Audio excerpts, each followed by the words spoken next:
یزید کے خلیفہ بننے کے بعد جب سیدنا امیر معاویہ کا انتقال ہوا، بات یہاں سے ہماری دوسری طرف نکل گئی۔ سیدنا معاویہ کا انتقال ہوا، انہوں نے اپنی وفات سے 1 سال پہلے دوبارہ یزید کی تجدید بیعت کروائی، تب بھی کسی نے اختلاف نہیں کیا۔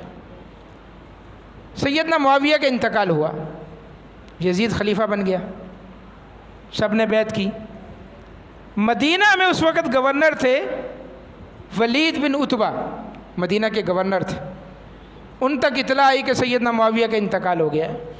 وہ یہ خبر لے کر سیدنا حسین رضی اللہ تعالیٰ عنہ کے پاس آئے، ان کو بتایا کہ آج دمشق میں سیدنا امیر معاویہ رضی اللہ تعالیٰ عنہ کا انتقال ہو گیا ہے، اور ان کی وصیت کے مطابق جانشینی جو انہوں نے پہلے سے سونپ رکھی تھی، ولیعہد بنا دیا تھا، یزید امیر المومنین بن گئے ہیں، لہذا آپ میری بیعت کریں۔ گورنر کی بیعت امیر کی بیعت ہوتی تھی۔ یہ طبری کے اندر موجود ہے اور اس کی سند صحیح ہے، ڈھونڈنے پر بعض چیزیں صحیح بھی مل جاتی ہیں۔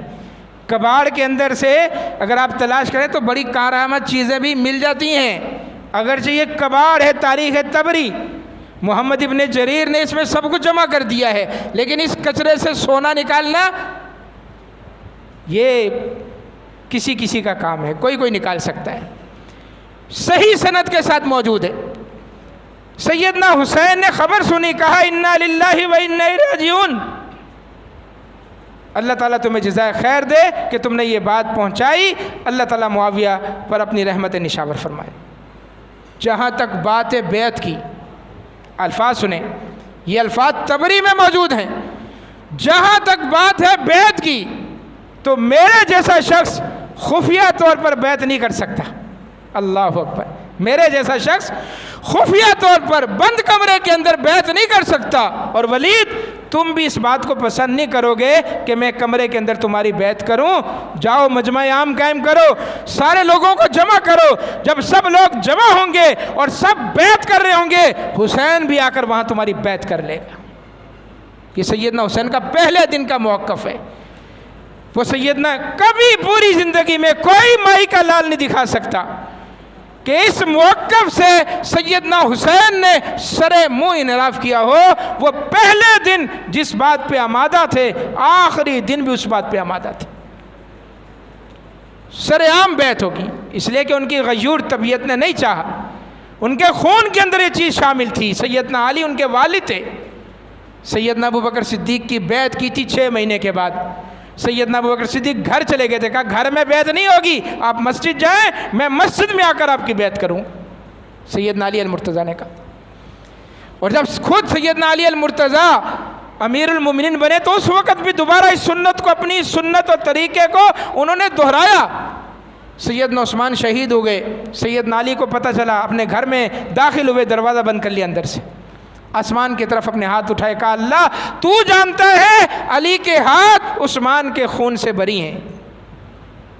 انتہائی غم کے عالم میں دروازہ اندر سے بند کر دیا، لوگ باہر جمع ہو گئے، سیدنا علی کا نام لے کر کہا امیر المومنین باہر نکلے، ہم آپ کی بیعت کرنا چاہتے ہیں۔ کہا میں نہیں بننا چاہتا، نہیں آپ کی بیعت۔ جب دیکھا ازدحام زیادہ ہو گیا، تلوار لے کر باہر نکلے، کہا میرے جیسے شخص کی بیعت اس گھر کے اندر نہیں ہو سکتی، میں مسجد جا رہا ہوں، جس نے بیعت کرنی وہاں آ جائے۔ مجمع عام میں بیعت ہوگی، خفیہ بیعت کے ہم قائل نہیں۔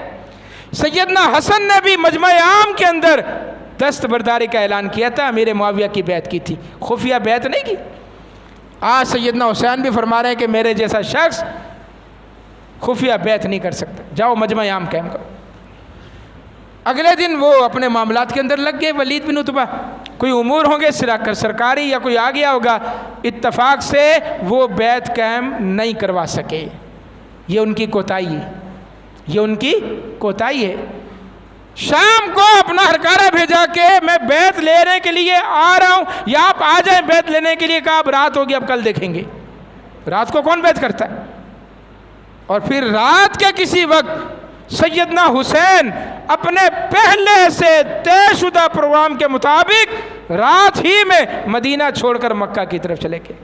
جی ہاں، پہلے سے طے شدہ پروگرام تھا۔ ہم ناسبی نہیں ہیں، بولیں ہم ناسبی نہیں، ہم کون ہیں؟